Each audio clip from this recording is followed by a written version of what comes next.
Здравствуйте, в эфире программа «7 дней плюс» и я ее ведущая Эльзира Юзаева. В эпоху глобальных перемен, когда каждый день каждый из нас живет в бурной информационной среде, которая несет, кстати, не только положительные эмоции, очень важно уметь сохранять внутреннюю гармонию и равновесие.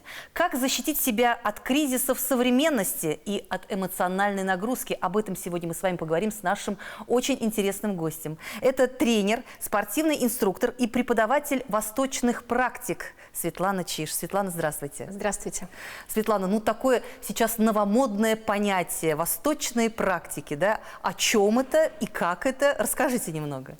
Ну, восточных практик много, да, то есть разновидностей. Это в том числе и йога, да, и дыхательные техники.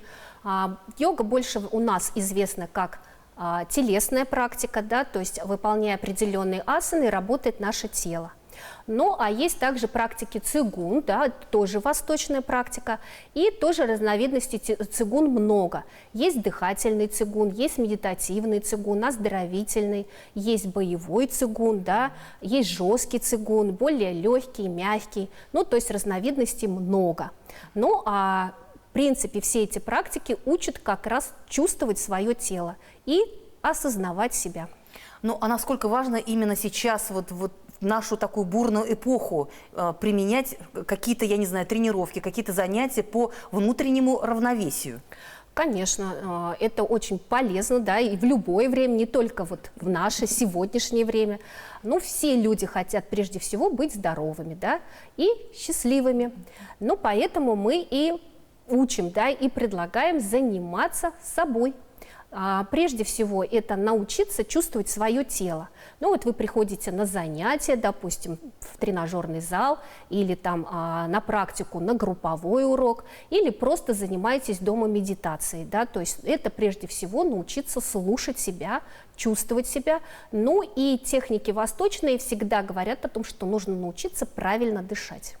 То есть дыхание – это основа нашей жизни.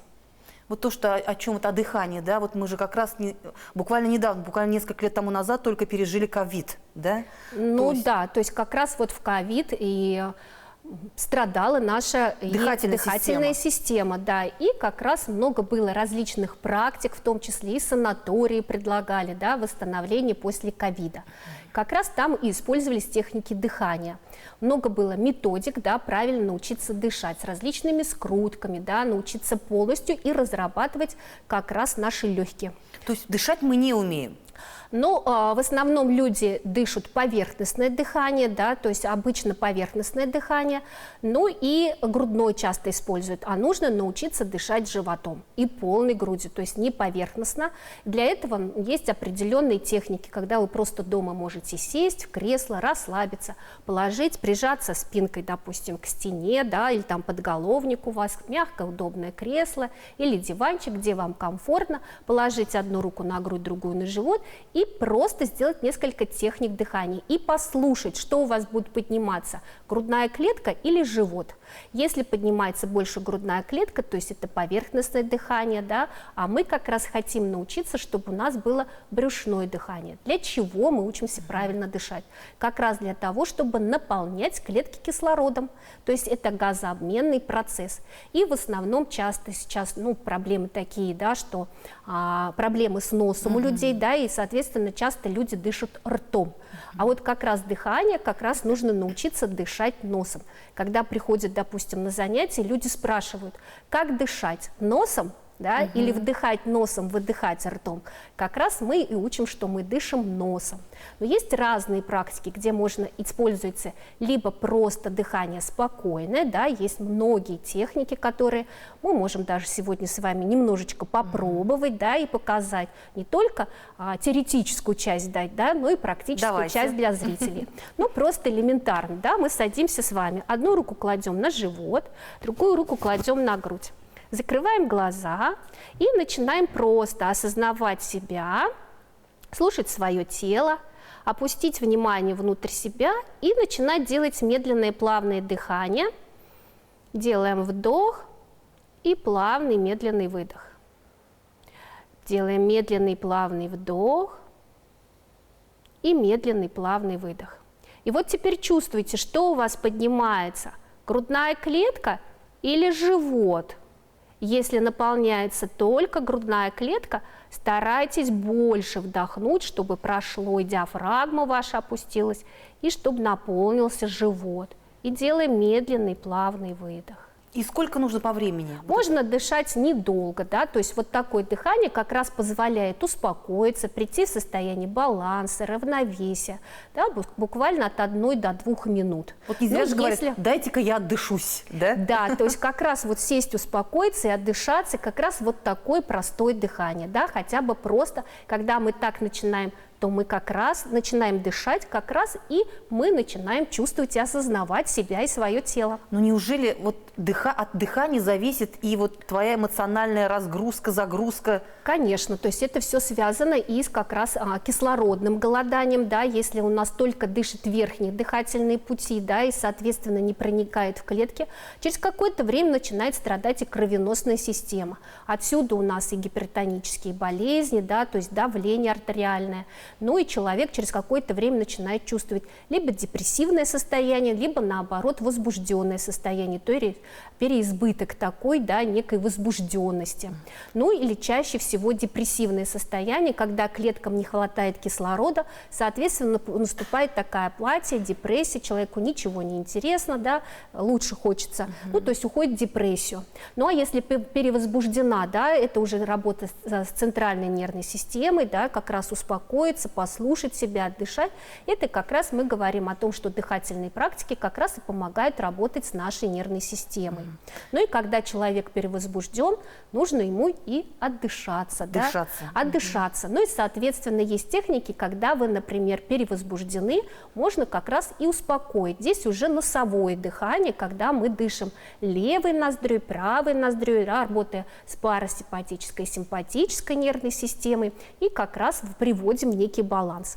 Но вот в практиках восточных используются такие энергии, да, то есть говорим о том, что инь и ян, такой некий должен быть баланс между левым и правым, такой некий центр, точка 0, да, как человек должен находиться все время как на чаше весов, не должно быть дисбаланса, да, о чем мы говорим, чтобы быть всегда в гармонии, равновесии, спокойствии. Если нам нужно думать, мы думаем. Если нам нужно отдыхать, мы отдыхаем. Если нам нужна активная деятельность, мы, соответственно, активничаем, да, работаем активно. Ну, а если мы пришли домой, как раз мы уже и входим в состояние расслабления. Ну и часто такое состояние люди приходят, что они не могут заснуть. Как раз это говорит о том, что нервная система перенапряжена. Расшатана, говорят, да, еще? Расшатана. Или есть такое выражение, да, у восточных практик, да, которые дают восточные техники и объясняют как раз про энергии инь и ян. Есть такое в восточной медицине, у восточных практик, что ваши ноги должны быть всегда теплые, а голова должна быть холодная. То есть это такой, опять же, некий баланс, равновесие между двумя энергиями. Если ноги теплые, значит, кровеносная система работает, значит, ваш организм работает и в порядке. Ну а если, допустим, ноги холодные, а голова горячая, как раз говорит о том, что дисбаланс, да, и вот таким образом мы начинаем слушать себя.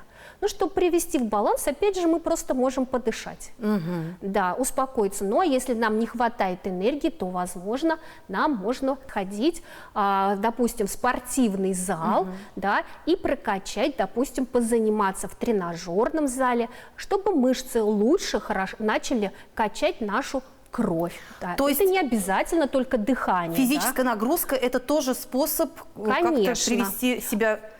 Через дыхание мы начинаем себя ощущать, да, то есть мы начинаем лучше чувствовать. И как раз наша голова начинает хорошо работать, потому что к ней поступает кровь, больше кислорода. Да, кислорода. Соответственно, мы лучше думаем, да, лучше принимаем какие-то решения, больше находимся в состоянии осознанности. Но ведь люди все разные, у них и темперамент разный, и менталитет даже может быть разный, не так ли? Конечно, поэтому не всем подходят практики, допустим, медитации, да, но вообще сейчас, если мы будем смотреть, то больше всего говорят о том, что нужно успокоиться, да, потому что, опять же, у нас большой поток информации, а как успокоиться, это нужно просто посидеть. Но посидеть можно просто закрыть глаза и, опять же, пробежаться по телу и осознать, почувствовать, где напряжение, даже элементарное, просто в мышцах, да, то есть вот, допустим, я тренер и веду еще такое направление, как пилатес. Ну, а пилатес — это как раз работа с внутренними мышцами. Это не обязательно, что мы качаем гантели, мы просто можем лежать на коврике, правильно дышать, делать простые упражнения, но в то же время у людей через какое-то время, не сразу, естественно, ну, хотя от легких даже практик, например, от пилатеса, многие уходят и говорят, что у меня болят мышцы, потому что как раз они начинают правильно дышать, включается внутренняя мускулатура, да, мышцы начинают работать, и у человека вроде бы от простых упражнений, но начинает включаться, да, и то есть мышечная работа. А кто чаще всего приходит? Это люди какого возраста? Разные, да. Сейчас очень много приходит и молодых людей, да, не обязательно только возрастного. Но, конечно, практиками, которые такие больше медитативные, больше простые, легкие, да, это, конечно, возрастные люди приходят. Очень много сейчас занимается возрастных людей. Но вот когда я была в Китае, как раз там и можно, да, сказать, что все люди, которые достигли определенного возраста, когда они уже могут посвятить себе время, они выходят вместе, да, то есть там так в Китае, например, это очень развито, тайцзи-цюань, да, они там танцуют на площадках, в парках собираются, то есть это такой некие единомышленники, которым вместе интересно. Или просто люди идут по улице, гуляя в парке, могут подойти на площадку и просто подвигаться под музыку вместе с теми, которые организовали вот такое вот направление. Да. Ну, вот нашему обществу, наверное, все-таки не хватает, да, то есть у нас в основном пенсионеры, они как бы сейчас, многие из них одиноки, многие из них сидят дома, одни, да, то есть вот если в советские годы же тоже такая практика была, да, та же самая гимнастика. Ну да, но сейчас, конечно, в наше время немножко тоже по-другому, да, то есть уже покупают родителям, да, карточки клубные, допустим, если в какой-то фитнес-центр, и там люди начинают возрастные, да, общаться между собой. Ходят на групповой урок, и там такое получается знакомство, да, то есть они начинают. То есть это коммуникация, общение. Коммуникация, абсолютно верно. Ну а сейчас еще и в парках, вот одну как раз вы коснулись темы, как раз ковидной, да, и было очень популярно, особенно вот я еще и тренер, и веду скандинавскую ходьбу, да, это как раз медитация во время ходьбы.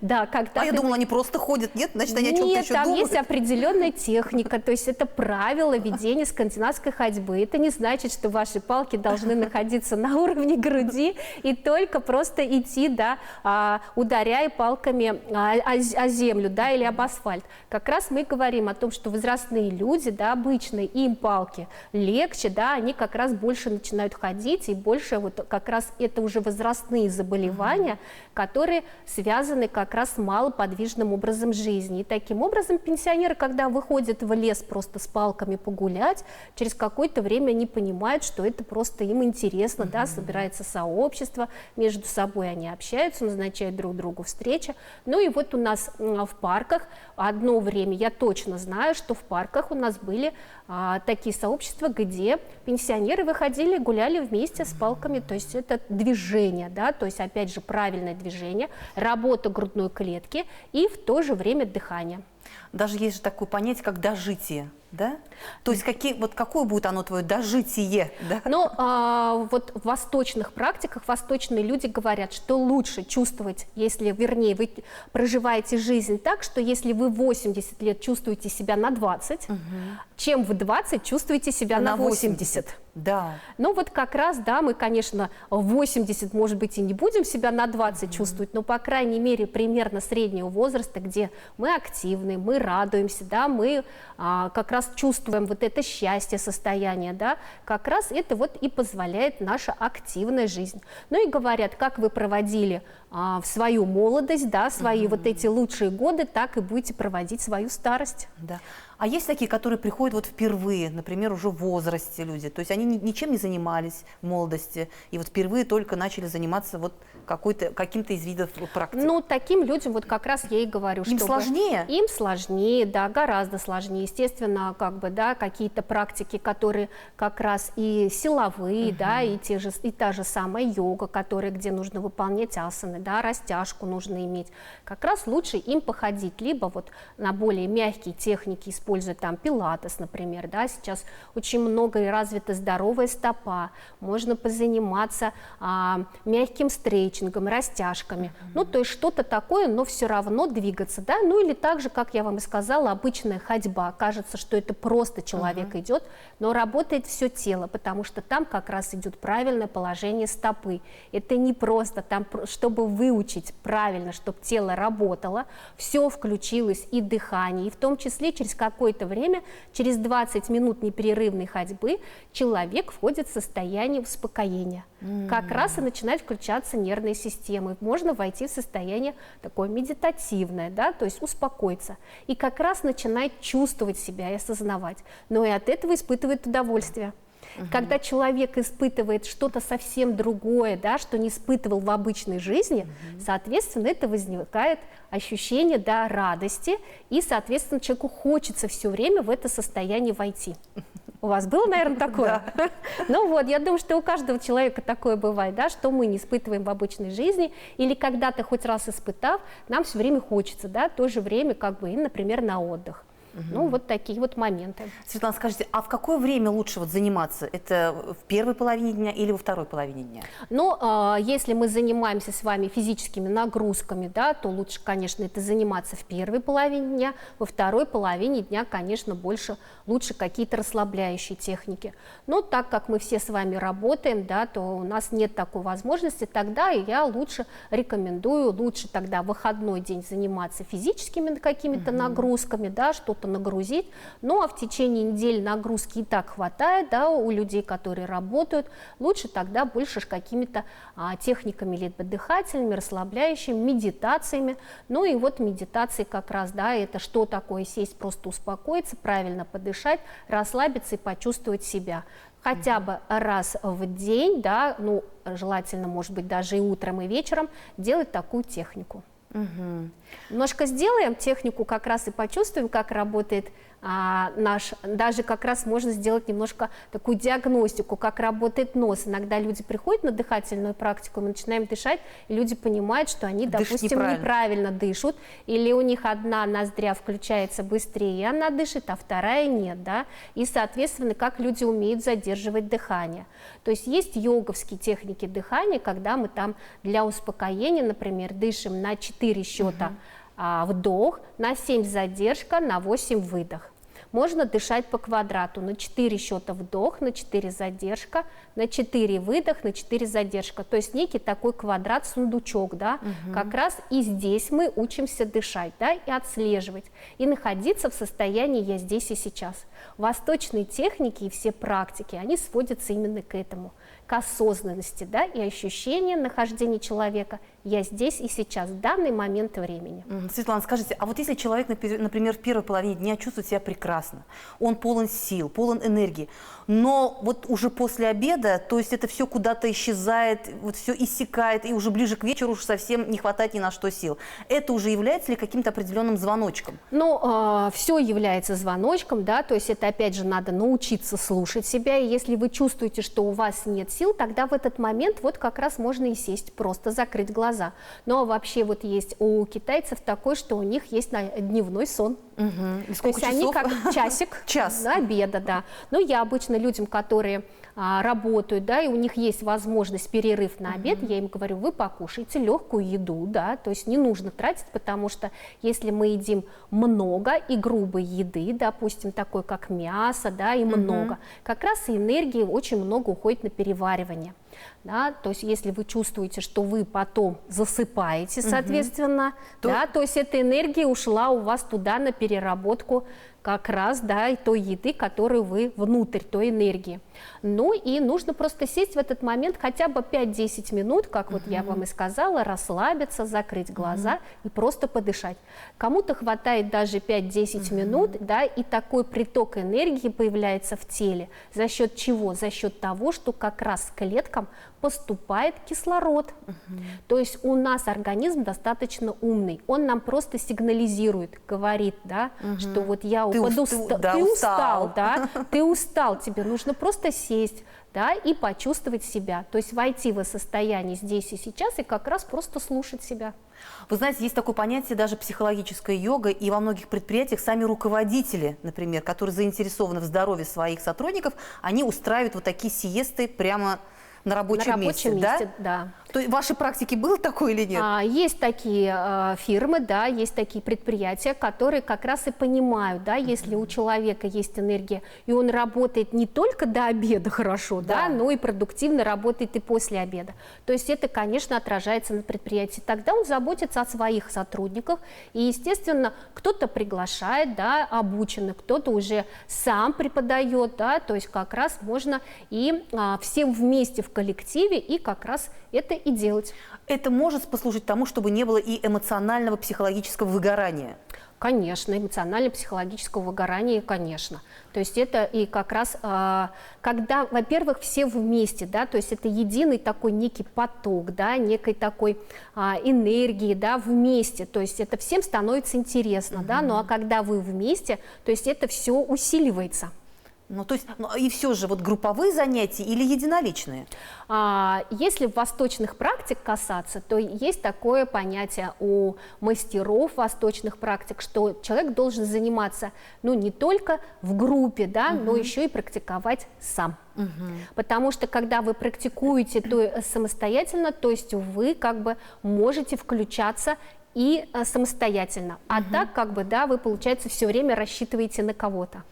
Да, но при этом вы же смотрите, например, да, то есть вот этот человек делает лучше что-то, там, какое-то упражнение. Если с точки зрения, допустим, например, пилатеса, там, каких-то, да, техник, которые требуют смотреть, как тело у человека работает, ну, то есть инструктора, тренера, да, то можно. Ну, а если, например, медитативные или дыхательные практики, человек может делать самостоятельно. Светлана, а вы сами-то как пришли? Тоже дошли до какой-то определенной точки, до какого-то цейтнота? До определенной точки, да, наверное, тоже дошла. Ну и как обычно люди, которые приходят заниматься восточными техниками, да, как раз приходят и заниматься для того, чтобы улучшить свое здоровье или качество своей жизни. Вот как раз тоже и я пришла практиковать, ну, видимо, давно, да, была в поиске, и вот таким вот образом меня привело, да, мое здоровье, мой звонок, да, который внутри, да, то есть он начинал звонить и говорил со всех сторон, чтобы я начинала не только там, да, работать, да, не только заниматься домашним хозяйством, но еще и обратить внимание на себя. То есть когда начинает страдать наше физическое тело, как раз это первый звонок говорит нам о том, что товарищ, обрати внимание, пожалуйста, на себя. Светлана, а насколько все-таки важно именно женщине обращать внимание на себя? Ну, женщине это всегда нужно обращать на себя, да. Во-первых, она мама, да, соответственно, она питает свою семью. Да, но мы как бы не будем говорить с точки зрения энергии, но и женщина должна быть сильная, да, то есть у нее должны быть силы, потому что ей нужно стирать, убираться, готовить, работать еще иногда, да, для женщин. Как бы вот здесь как раз перекосы, чтобы не было, что женщина только уходит в работу или только в семью, да, должен быть такой некий баланс. Но каждый человек этот баланс устраивает себе самостоятельно. Нет одной панацеи для всех одинаково. Ну, вы говорите, вот обратить внимание на себя. Это что, может быть, там сходить там, в магазин косметики купить себе, я не знаю. Если там... вам доставит это радость и даст приток энергии для себя, пожалуйста. То есть можно сходить, да. Сейчас очень популярны массажные, да, кабинеты, да, фирмы, которые осуществляют массаж, да, спа-салоны.